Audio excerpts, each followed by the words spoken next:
आदाब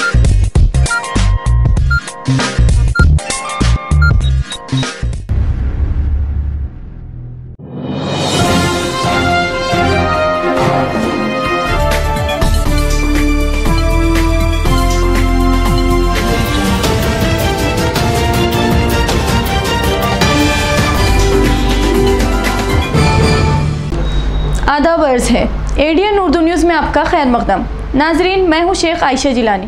खबरों का सिलसिला शुरू करने से पहले आइए एक नज़र डालते हैं आज की सुर्खियों पर। अच्छे दिन की आस में बर्बाद हुई अवाम अब याद कर रही है कांग्रेस का दौर। महंगाई से नाराज रिक्शा ड्राइवरों ने कहा हुकूमत गरीबी नहीं गरीबों को कर रही है खत्म।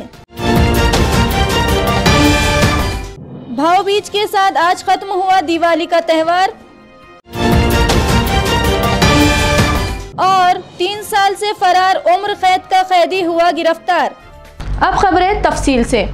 अच्छे दिन के धोखे में बीजेपी के हाथों बर्बाद हुए लोग अब कांग्रेस की हुकूमत के दिन याद कर रहे हैं। पेट्रोल की कीमत में मामूली कमी पर भड़के हुए रिक्शा ड्राइवरों का कहना है कि बीजेपी की मरकजी हुकूमत गरीबी नहीं बल्कि गरीबों को ख़त्म करने पर तुली हुई है। 7 साल पहले आरएसएस के सियासी विंग बीजेपी ने मरकजी हुकूमत पर कब्जा करने के लिए अवाम से पुरकशिश वादों के अंबार लगा दिए थे। अच्छे दिन का झांसा दिया, महंगाई खत्म करने, काला धन वापस लाने, हर शहरी के अकाउंट में 15 लाख रुपए जमा करने के ऐलानात करके हुकूमत हासिल कर ली। 7 साल से अवाम अच्छे दिन के इंतजार में है, लेकिन इख्तिदार संभालते ही बीजेपी ने जीएसटी, नोटबंदी, सीएए कानून और किसान मुखालिफ कवानीन के जरिए ऐसे झटके दिए कि मुल्क की मईशत भी बर्बाद हुई। करोड़ों रोजगार खत्म हुए। वबाई दौर में लोग भूखों मरने या खुदकुशी करने पर मजबूर हो रहे हैं। उसके साथ महंगाई इतनी बढ़ गई कि मुल्क की तारीख में इतनी महंगाई किसी ने नहीं देखी थी। पेट्रोल डीजल के दाम रिकॉर्ड ऊंचाई पर पहुंच गए। अब हुकूमत ने पेट्रोल डीजल की कीमत में मामूली कमी का ऐलान किया। हुकूमत का यह ऐलान अवाम के लिए जलती पर तेल का काम कर रहा है। शहर के रिक्शा ड्राइवरों ने एडीएन से बात करते हुए अपने शदीद गुस्से का इजहार किया। उनका कहना है कि बीजेपी ने महंगाई बढ़ाकर गरीबों का जीना हराम कर दिया। बीजेपी गरीबी नहीं बल्कि गरीबों को ख़त्म करना चाहती है। महंगाई से परेशान रिक्शा ड्राइवर आज 7 साल पहले कांग्रेस के दौर को याद करते नजर आए, जब ना जानलेवा महंगाई थी और पेट्रोल और डीजल के दाम हद से ज़्यादा भी नहीं थे। ये जो सरकार है हमको उल्लू बनाने का, केंद्र सरकार हमको उल्लू बनाने का एक जो खेल खेल रही है, हम इसका निषेध करते हैं कि 80 रुपये पर लीटर पेट्रोल होना चाहिए और 65 रुपये जो है डीजल होना चाहिए, जब जाकर जो है आवाम और पूरा हिंदुस्तान सही मौके पे आएगा। रेलवे स्टेशन बंद है, जो ट्रेन आ रही सीटा बिठा के जो चल रहा है बस चल रहा, न तो 200 रुपये कमाना मुश्किल हो गए। रिक्शे वालों की ऐसी हालत हो गई, घर में जाके देखो, घर में राशन नहीं, हाँ घर में किराए के पैसे नहीं, किराएदार मकान मालिक पीछे लग जा रहा, बच्चों की फीस भरना, किराए भरना, कि आदमी ने पेट परिवार पालना, ये सब सरकार को सोचना पड़ेगा। अभी अकाउंट में पैसे आते बोले कुछ 1 रुपया नहीं, स्कॉलरशिप नहीं बच्चों की। ये परेशानी सिर्फ गरीबों को हटाओ नहीं, ये गरीबों को हटाओ आंदोलन है। ये गवर्नमेंट का आंदोलन जो है ना, ये गरीबों को हटाओ आंदोलन है। बहुत परेशानी हो रही है। सिर्फ 50 रुपये बच रहे हैं, दिन भर धंधा कर रहे हैं 600-500 रुपये का, जब जाके 200-300 रुपये बच रहे हैं। 200 रुपये के ऊपर 200-250 रुपये में घर नहीं चलता ना। घर किराए का, गाड़ी किराए की बचत है, उसके अंदर गाड़ी की होता नहीं। सरकार को तो यही कहना चाहेंगे कि भाव एकदम 70-80 रुपये लीटर तक हो जाए, जो कांग्रेस के पीरियड में था। कांग्रेस के पीरियड में 60-70 रुपये लीटर के ऊपर नहीं भाव बढ़ा, कभी नहीं बढ़ा इतना भाव जो ये लोगों ने बढ़ाया है। ऊपर से केंद्र सरकार ने, जो बीजेपी की सरकार है, बहुत मुश्किल है, जीना मुश्किल कर दिया गरीबों को इन्होंने। मेरी तो यही डिमांड है भाई कि ये पेट्रोल जो है 6 रुपये कम हुआ तो 20 रुपये भी कम हो सकता है ना। तो हमको भी मार्केट में बोलने में आएगा भाई चलो ठीक है भाई पेट्रोल भी कम होगा तो हम भी भाड़े कम करें, मगर हमारा तो कोई भाड़ा कुछ कम नहीं हो रहा और हमारे तो कोई मांगी कुछ हो रही नहीं। हमारी कांग्रेस सरकार की बात नहीं आती थी भाई। हमारी कांग्रेस सरकार ने जो हमारे ऊपर जो इतना बोझ नहीं डाला, जो हमारे पे इतना बोझ आ गया, ये 5-6 सालों में तो बहुत बोझ आ गया भाई। पेट्रोल का रेट कम होने कुछ फ़ायदा भी नहीं हुआ। अभी स्कूल बंद है, सब बंद है, टूरिस्ट गार्डन सब बंद है, यहाँ कुछ फ़ायदा भी नहीं। रिक्शा वाले की 24 घंटे परेशानी है। इतने कम से कम नहीं बोल तो 115 रुपये लीटर पेट्रोल हुआ, 4 रुपये उन्होंने कम करे, क्या फ़ायदे का हुआ। अभी हमारे हाल हमको मालूम है, किराए का घर है, सब है, कैसे चलाना हमने? सरकार ने जो नहीं है, फिर बच्चों की स्कूल फीस है, अभी स्कूल तो बहुत मसले चालू है अभी, अब कैसे हालत कैसे करना हमने? इतना पेट्रोल डीजल के भाव इतने ज़्यादा हो गए तो क्या करेंगे आदमी, बताओ तुम? 150 तक तो पेट्रोल चल जाएंगे अब आगे, और सरकार तो ये बोल रही है और डरा रही है अभी। भाव-बीज की रस्म के साथ आज दिवाली का त्यौहार ख़त्म हुआ। इस बार 2 साल बाद ये त्यौहार पूरे जोश व खरोश और रिवायती रस्मों की अदायगी के धूमधाम से मनाया गया। आज भाव-बीज की आखिरी रस्म पर इस त्यौहार का इख्तिताम हुआ। दिवाली का त्यौहार 5 दिनों तक मनाया जाता है, जिसकी शुरुआत वसु वारस नामी रस्म से होती है और 5वें दिन भाव बीज की रस्म के साथ ये त्यौहार ख़त्म हो जाता है। आज भाव बीज की रस्म अदा करने के लिए हिंदू ख़वातीन अपने मायके पहुंची, अपने भाइयों के साथ भाव बीज की रस्म अदा की। हर घर में आज पूरे एहतमाम के साथ ये रस्म अदा की गई। 2 साल के तातील के बाद इस बार दिवाली का त्यौहार रिवायती अंदाज में धूमधाम से मनाया गया। बहन और भाइयों के रिश्ते को मजबूत करने वाले भावबीज के साथ ये त्यौहार आज इख्तिताम को पहुंचा। भाऊबीजेचं महत्त्व असं आहे आणि ते आपले शिवाजी महाराजांच्या काळापासून सुरू आहे। भाऊबीजेचं खास यासाठी हे करतात की कारण की लेकी बाळी येतात जातात, त्या निमित्ताने म्हणजे त्यांच्या माहेरी येणं जाणं होतं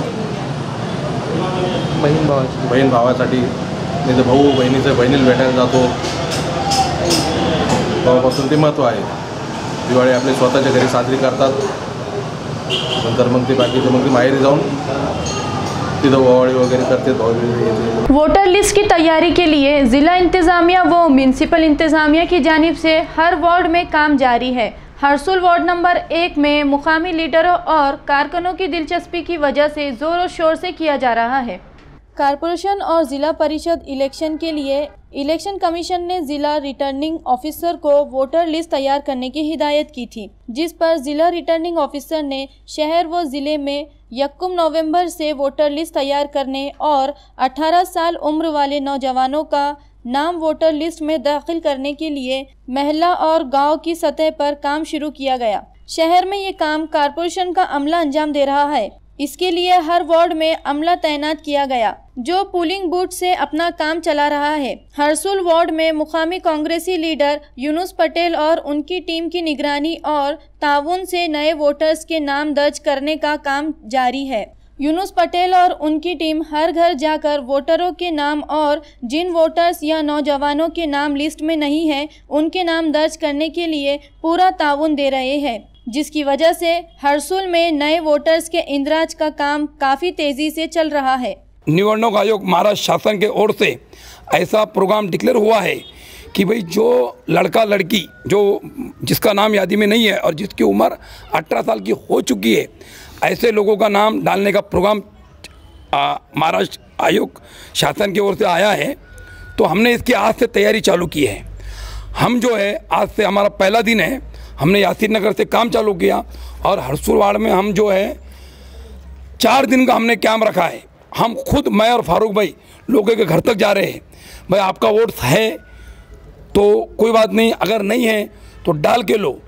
अब यहाँ पे हमने सर्वे चालू किया। जो हमारा मकसद पहले ये है कि जिसकी उम्र 18 साल की हुई है इसका नाम डालना चाहिए, क्योंकि आने वाले जो इलेक्शन है नगर सेवक के, इसमें कोई भी नौजवान साथी हमारी बहन वोट से वंचित ना रहे।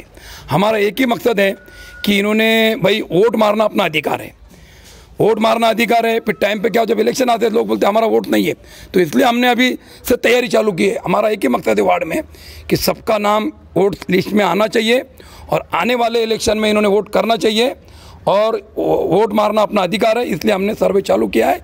इंशाल्लाह 4 दिन में हमारा पूरे वार्ड में सर्वे है और हमारा मकसद है कि 100% हम लोगों का नाम डाल के लेंगे। यूनुस पटेल साहब बहुत अच्छा काम कर रहे हैं, घर तक आ रहे हैं। हमारी मिसेस का नाम भी नहीं था, मेरे भाई छोटे भाई उनके मिसेस का भी नाम नहीं था। उन्होंने घर तक आके पूरे डॉक्यूमेंट्स लिए और इलेक्शन कार्ड बना रहे हैं। ये हमारे लिए बहुत खुशी की बात है कि यासीन नगर जैसे वार्ड में आकर वो इतना बड़ा काम कर रहे हैं और हम बहुत खुश हैं उनसे। मैं लोगों से यही की अपील करूंगा कि भाई घर तक के उनको जेरोक्स का भी खर्च नहीं है, जेरोक्स मशीन है। यूनुस पटेल और हमारे 4-5 लोग डोर टू डोर जाएंगे लोगों ने हमारी मदद करना चाहिए, वोटिंग लिस्ट में नाम लाना चाहिए, अपने हमारे लिए नहीं खुद के विकास के लिए लाना चाहिए। आज अगर उनका वोटिंग लिस्ट में नाम होता है तो NRC के लिए जो घबराए हुए लोग हैं, निवडणूक आयोग ने 2 साल से अभी तक मतदान में नाम नहीं लिए, तो अभी इस वार्ड में कम से कम 1000 से 1500 लोग ऐसे हैं कि जिनका वोटर लिस्ट में नाम नहीं है। तो ये हमारे लिए नहीं, वोटिंग करने के लिए नहीं, तो वार्ड के विकास के लिए और NRC में एक आइडेंटिटी पाने के लिए घर से निकलना चाहिए और डोर टू डोर सर्वे ही है। वबाई दौर में ऑक्सीजन के लिए ज़बरदस्त हाहाकार मची हुई थी, लेकिन अब हालात मामूल पर आते ही ऑक्सीजन की कद्र भी घट चुकी है। यही तस्वीर आजकल घाटी अस्पताल में नज़र आ रही है, जहां मरीजों को ज़िंदगी देने वाला ऑक्सीजन यूनिट ड्रेनेज के गंदगी पानी में चलाया जा रहा है। कोरोना की दूसरी खौफनाक लहर में ऑक्सीजन की ज़बरदस्त किल्लत पैदा हुई थी। हुकूमत व इंतज़ामिया के अलावा मुख्तलिफ तंजीमों ने भी अरबों रुपए खर्च करके ऑक्सीजन जनरेट पॉइंट बनाए। घाटी अस्पताल में ऑक्सीजन के 2 नए यूनिट लगाए गए। मेडिसिन बिल्डिंग के सामने पुराने वार्ड से मुंतकिल ऑक्सीजन रिफिलिंग पॉइंट लगाया गया है, जहां से रोजाना अस्पताल के मुलाजमीन ज़रूरत के मुताबिक सिलेंडर रिफिल करके ले जाते हैं। गुज़िश्ता के दिनों से इस पॉइंट के आसपास ड्रेनेज लाइन फूट गई। ऑक्सीजन रिफिलिंग पॉइंट के नीचे और चारों तरफ इसका गंदा और बदबूदार पानी जमा रहता है। अस्पताल के मुलाजमीन इस गंदगी से गुजरकर सिलेंडर रिफिल लेकर जाते हैं। इस मामले की शिकायत कई बार घाटी इंतजामिया को दी गई, लेकिन घाटी इंतजामिया ड्रेनेज लाइन की मरम्मत करने और ऑक्सीजन रिफिलिंग पॉइंट के आसपास साफ सफाई करने के लिए तैयार नहीं। Oxygen generate point, refilling point और ऑक्सीजन बेड पर मुश्तमिल वार्ड में साफ सफाई इंतहाई जरूरी होती है, लेकिन घाटी अस्पताल में ऑक्सीजन रिफिलिंग सेंटर के पास कई दिनों से गंदगी से साफ जाहिर हो रहा है कि अब ऑक्सीजन की कद्र घट चुकी है। वबाई दौर में करोड़ों रुपए खर्च करके जो सहूलतें और मशीनरी तैयार की गई थी, अब इन्हें इस तरह बर्बाद किया जा रहा है। अब वक्त हो चला है एक मुख्तसर से वक्फे का। वक्फे के बाद फिर मुलाकात होंगी। आप देखते रहिए ADN उर्दू न्यूज़।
महाराष्ट्र नवनिर्माण सेनेच्या वतीने व माझ्या कुटुंबाच्या वतीने सर्व जनतेला दीपावलीच्या हार्दिक शुभेच्छा। आपल्या मनातील सर्व स्वप्न ह्या शुभक्षणी साकार हो। हे दीपावली पर्व आपणाला सुख, समृद्धी आणि समाधान लाभू देव हीच लक्ष्मीच्या चरणी मी प्रार्थना करतो आणि दीपावलीच्या पुनश्च एकदा सर्व जनतेला, सर्व नागरिकांना मी मनापासून हार्दिक शुभेच्छा देतो। जय हिंद, जय महाराष्ट्र। पटाखे मार्केट में क्या है, पार्किंग का व्यवस्था है और फायर स्टेशन है और पानी के ड्रम्स है और हमारे कने ग्रीन पटाखे अवेलेबल है, कॉक ब्रांड है, स्टैंडर्ड है, सर्वनल कंपनी का माल है, सब पूरा एक एक ब्रांडेड कंपनी का माल है। और सिटी अयोध्या नगरी से भी चीप रेट में हम यहाँ दे रहे हैं। हमारे आर्मी के कस्टमर को चीप रेट में आपको मिल जाएगा, सिटी से कम रेट में मिलेगा।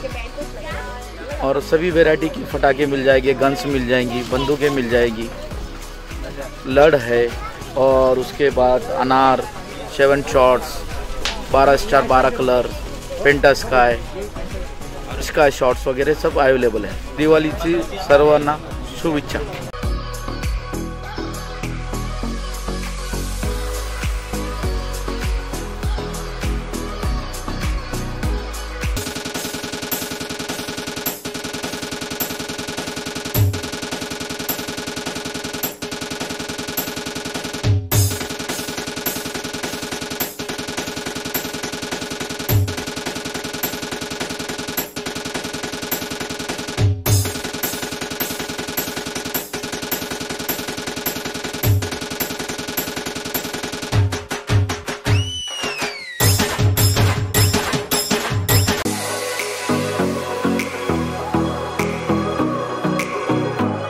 दीपावली आणि मराठी नूतन वर्षाच्या हार्दिक शुभेच्छा।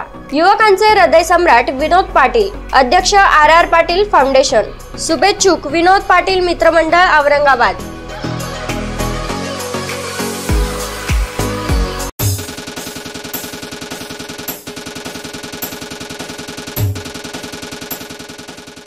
दीपावली आणि मराठी नूतन वर्षाच्या सर्व नागरिकांना हार्दिक शुभेच्छा। राजू शिंदे, माजी उपमहापौर, माजी सभापती तथा माजी नगरसेवक, युवकांचे लोकप्रिय नेते, शुभेच्छुक रवी कावडे मित्रमंडळ संभाजीनगर।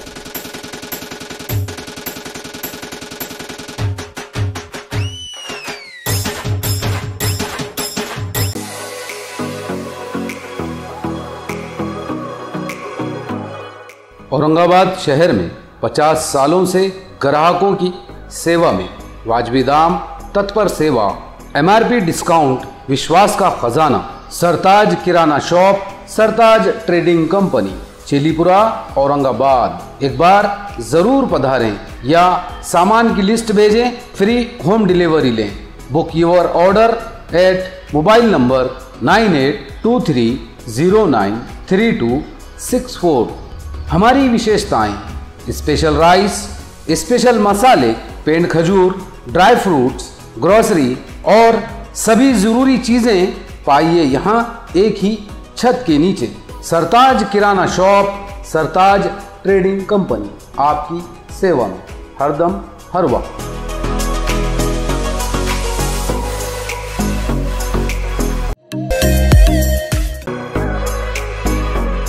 सर्व नागरिकांना दीपावली आणि नूतन वर्षाच्या हार्दिक शुभेच्छा। ही दिवाळी सर्वांना आरोग्य, समृद्धी आणि भरभराटीची जावो आणि कोरोनाचा नायनाट हो, ही महालक्ष्मी चरणी प्रार्थना। शुभेच्छुक गौराताई बाबूलाल जाटवे, शिवसेना महिला आघाडी संभाजीनगर। मी गौराबाई बाबूलाल जाटवे, राष्ट्रीय चर्मकार महासंघाचे राज्याचे उपाध्यक्ष आणि शिवसेना महिला आघाडीचे पदाधिकारी, दीपावलीच्या आणि नूतन वर्षाच्या सर्व महिलांना, सर्व भक्तगणांना, सर्व नागरिकांना हार्दिक हार्दिक शुभेच्छा देते आणि करोना जाओ अशी मी देवी चरण प्रार्थना करते। जय हिंद, जय महाराष्ट्र। बाल कामगार कामावर ठेवणे कायद्याने गुन्हा आहे, हे आवाहन बाल व किशोरवयीन कामगार प्रतिबंध व नियमन अधिनियम 1986 नुसार 14 वर्षाखालील बालकांना कामावर ठेवणे व 14 ते 18 वयोगटातील मुलांना धोकादायक उद्योग व प्रक्रियांमध्ये कामावर ठेवण्यास सुधारित कायद्याने बंदी आहे। 14 वर्षाखालील मुलांना व 14 ते 18 वयोगटातील किशोरवयीन मुलांना कामावर ठेवल्यास आस्थापना मालकास किमान 6 महिने व जास्तीत जास्त 2 वर्ष कारावास व किमान 20,000 रुपये ते जास्तीत जास्त 50,000 रुपये पर्यंत दंड किंवा दोन्हीही शिक्षेची तरतूद आहे। त्यामुळे या वयोगटातील मुलांना कामावर ठेवू नये असे आवाहन चंद्रकांत राऊत, कामगार उपायुक्त औरंगाबाद विभाग, औरंगाबाद यांनी केले आहे। बाल कामगार कामावर ठेवणे कायद्याने गंभीर गुन्हा आहे।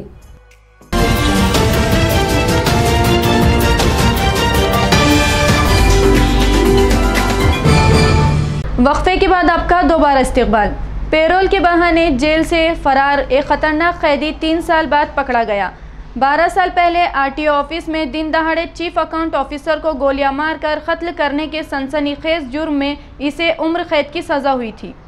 2009 में RTO ऑफिस के चीफ अकाउंट ऑफिसर कोंडावर पर ऑफिस में ही पिस्तौल से गोलियां मारकर कत्ल कर दिया गया। इस सनसनीखेज वारदात में पुलिस ने नंदनवन कॉलोनी के साकिन सचिन रामेश्वर तायड़े को गिरफ्तार कर लिया। इसके खिलाफ दफा 302 के तहत मुकदमा चला। जुर्म साबित होने पर अदालत ने इसे उम्र कैद की सजा सुना दी। कुछ साल जेल में बिताने के बाद 2018 में इसे पेरोल पर रिहा किया गया। उसने जेल में अपना पता बिड़किन लिखा था। पेरोल पर बाहर आने के बाद सचिन जेल वापस नहीं लौटा। पुलिस इसे तलाश करती रही, लेकिन वह भेस और मुकाम बदल कर पुलिस को चकमा देता रहा। गुज़िश्ता रोज सिडको पुलिस को इत्तला मिली कि सचिन आज़ाद चौक के प्रशांत बार में एक मफरूर कैदी आया हुआ है। इस इत्तला पर पुलिस की एक स्पेशल टीम यहां भेजी गई। इस टीम ने बार में मौजूद सचिन को गिरफ्तार कर लिया। उसे बिड़किन पुलिस थाने के हवाले कर दिया गया। यह कार्रवाई असिस्टेंट पुलिस कमिश्नर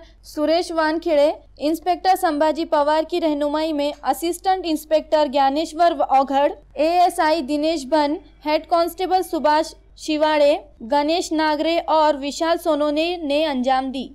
शिवसेना के जिला सदर अंबादास दानवे ने शहर के तमाम शमशान भूमियों में काम करने वाले जोगियों और उनके अफराद खानदान के साथ दिवाली का त्यौहार मनाया। इन्होंने जोगियों को और उनके अफराद खानदान में कपड़े और मिठाइयाँ तकसीम की।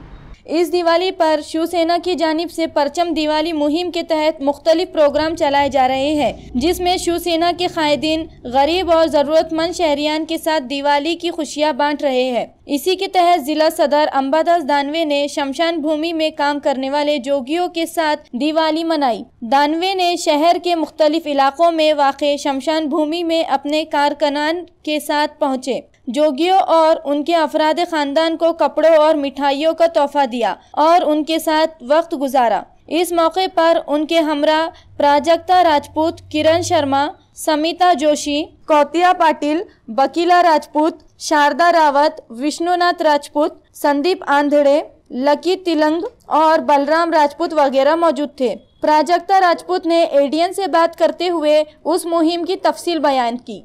खरं तर दिवाळी सण आहे, भाऊबीज आहे आणि या काळात घरात नातेवाईकाबरोबर, भावाबरोबर, बहिणीबरोबर एक वेगळ्या प्रकारचा उत्सव साजरा करण्याचा दिवस। पण मला असं वाटतं की शिवसेना एक 80% समाजकारण करणारी संघटना आहे आणि आज आम्ही सगळ्या महिला आघाडीने विशेषतः सगळ्या स्मशानभूमीमध्ये जाऊन भाऊबीज साजरी केलेली आहे। कारण स्मशानभूमी ही आवश्यक असली तरी दुर्लक्षित घटक आहे आणि त्यातला स्मशानजोगी सुद्धा अतिशय महत्त्वाचं काम करतो तरी त्याच्याकडे दुर्लक्ष होतं। आणि आपल्याला माहित असेल कोविडच्या काळात घरचा मुलगा आई वडील मुलाला, मुलगा आई वडिलाला हात लावत नव्हता, अशी परिस्थिती असताना या स्मशानजोगींनी शेकडो लोकांना अग्नी देण्याचं काम केलं न घाबरता। आणि मला असं वाटतं या घटकाकडे एक सगळ्या समाजाचं लक्ष वेधण्यासाठी शिवसेनेच्या महिला आघाडीने आज या ठिकाणी भाऊबीज साजरी केली। या सगळ्या आमच्या महिला आघाडीच्या बंधू तुल्य सगळे आहेत, त्यांच्या घरचे आमच्या बहिणीसारखे सगळ्या। आणि म्हणून या सगळी भाऊबीज करत असताना एक आमच्याकडून जी शक्य आहे ती छोटीशी भेट, मिठाई ही सगळी शिवसेनेच्या वतीने दिली। परंतु भेट किंवा मिठाई ही महत्त्वाची नसून यांच्याबरोबर एक समाजाची एक नाळ एकत्र करणं हा महत्त्वाचा उद्देश आहे। आणि मला असं वाटतं याच्यासारखा एक शिवसेना प्रमुखाची जी शिवसेना आहे या संघटनेला अभिप्रेत जो समाजकारण आहे हेच अभिप्रेत ते आम्ही सगळ्यांनी आज इथं शिवसेनेच्या माध्यमातून केलेलं आहे। आमच्या सर्वत्र शिवसेना महिला आघाडीच्या महिला ह्या त्या भागात जाऊन आणि आम्ही आमच्या पुष्पनगरी या भागामध्ये येऊन आमच्या पुष्पनगरीतले जे स्मशानजोगी बंधू आहेत त्यांचा परिवार आहे त्यांना आज आम्ही शिवसेनेच्या महिला आघाडीकडून भाऊबीजेची भेट देण्यासाठी, फराळ देण्यासाठी आणि त्यांना ओवाळण्यासाठी आणि त्यांच्यासोबत आजचा क्षण हा आम्ही त्यांना ओवाळून आज त्यांच्यासोबत आमचा आनंद साजरा केला आहे। कोरोना काळामध्ये आपण सर्वांनी बघितलं की कोरोना काळामध्ये नातेवाईक एकमेकांजवळ जात नसताना आणि त्यांचा ज्या नातेवाईकांचे रुग्णांचे मृत्यू झाले अशा वेळेस त्यांना अग्निडाग देण्यासाठी सुद्धा जेव्हा नातेवाईक घाबरत होते अशा वेळेस त्यांची पूर्ण अंतिम संस्कार आणि त्यांची जी परंपरा आहे अंतिम संस्काराची ती पूर्ण या स्मशानजोगीतील बंधूंनी राबवली आणि खरंच त्यांचं एवढं मोठं काम हे समाजाच्या दृष्टीने खूप मोठं आहे। छावनी के आर्मी स्टेशन में वाक़े नमन मंदिर के अहाते से दीदा दिलेर चोरों ने कीमती चंदन का दरख्त चोरी कर लिया। ये वारदात जुमा की रात पेश आई। आर्मी स्टेशन के मुलाजिम राहुल जगदीश मालविया ने वारदात की शिकायत छावनी पुलिस थाने में दर्ज कराई। स्टेशन के नमन मंदिर के अहाते में ये चंदन का दरख्त था जिसकी ऊंचाई तकरीबन 20 फीट और चौड़ाई 10 इंच बताई जा रही है। चोरों ने इसका 15 फीट लंबा तना काट लिया जिसकी कीमत 13,000 रुपए से जायद बताई जाती है। छावनी पुलिस ने चोरों के खिलाफ मामला दर्ज कर लिया। पुलिस चंदन चोरों को तलाश कर रही है। नाजरीन, खबरें खत्म करने से पहले आइए एक बार फिर नजर डालते हैं आज की सुर्खियों पर। अच्छे दिन की आस में बर्बाद हुई अवाम अब याद कर रही है कांग्रेस का दौर। महंगाई से नाराज रिक्शा ड्राइवरों ने कहा हुकूमत गरीबी नहीं गरीबों को कर रही है खत्म। भाव बीज के साथ आज खत्म हुआ दिवाली का त्यौहार और 3 साल से फरार उम्र कैद का कैदी हुआ गिरफ्तार। तो ये थी आज की खबरें। कल फिर मुलाकात होंगी कुछ और खबरों के साथ। तब तक के लिए अपना ख्याल रखिए और देखते रहिए एडियन उर्दू न्यूज़, आवाज़ हर दिल की।